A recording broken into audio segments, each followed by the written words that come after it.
Kerry, anytime we talk about pay for performance, there's this underlying component with regards to performance management. And there are some who believe performance management may be a farce. Whether you agree or disagree, can you kind of explain that thinking and what the challenges to performance management are? There are certain organizations, certain academics who recently have published information or have sort of risen the charge about pay for performance. We do see some larger organizations have decided to drop their pay for performance. We saw one organization that talked at our last conference, for example, Expedia, which has removed their ratings from their process. Now, that isn't to say that Expedia still doesn't believe and work on pay for performance, but they have decided in their organization the process of going through that rating system they didn't believe was worth the return. Now, on the academic side, there are studies that have been done over the years to say that from a intrinsic motivational value, if you assign a reward to having to do some sort of task, that decreases the intrinsic value of that. There have been certain studies that have said that employees don't do as well on certain creative tasks where they have to come up with something or really be creative, to say that the results maybe aren't quite as good if there is a reward or a carrot hung out there. Now, I agree that there might be certain instances and circumstances where sort of if you do this, then you're going to receive that, may not in certain circumstances be the best course of action to take. But what we do know is there have been hundreds, literally hundreds of studies over the years that say that we know that not every person values money, cash.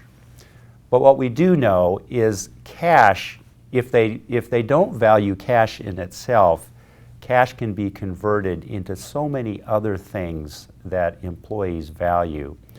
And as most of us who work in organizations where we have responsibility for compensation and total rewards, not just for a few, but for entire organizations, we have to set our programs up.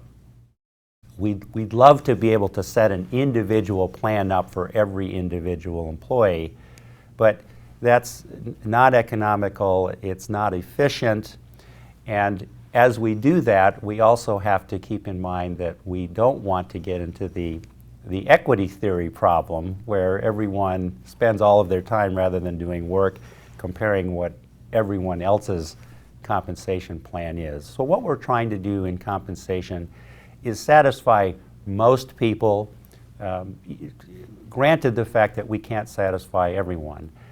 And if we can't satisfy everyone, the people that we for sure want to satisfy are the high performers, the high achievers, those that are moving the numbers.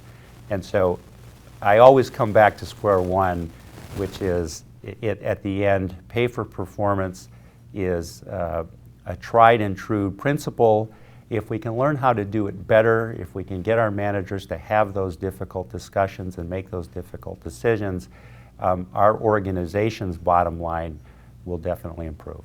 So the research clearly shows there's a benefit to pay for performance. One final question. Is a robust performance management program essential to the success of a pay for performance program?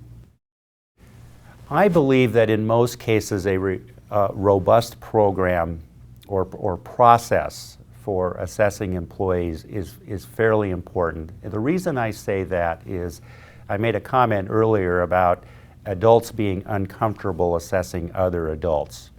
And we would love to have a management team where everyone, all the managers take ownership for their compensation decisions, they take ownership for their pay for performance discussions.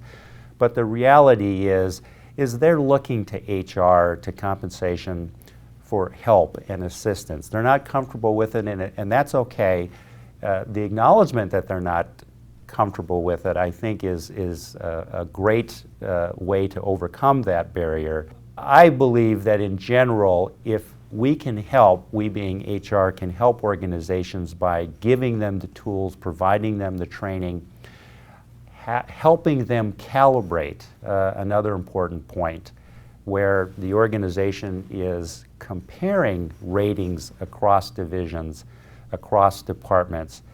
That has shown to be an extremely effective way, especially for organizations that are running amok in terms of their performance ratings, where 60–70% of the organization is above expectations.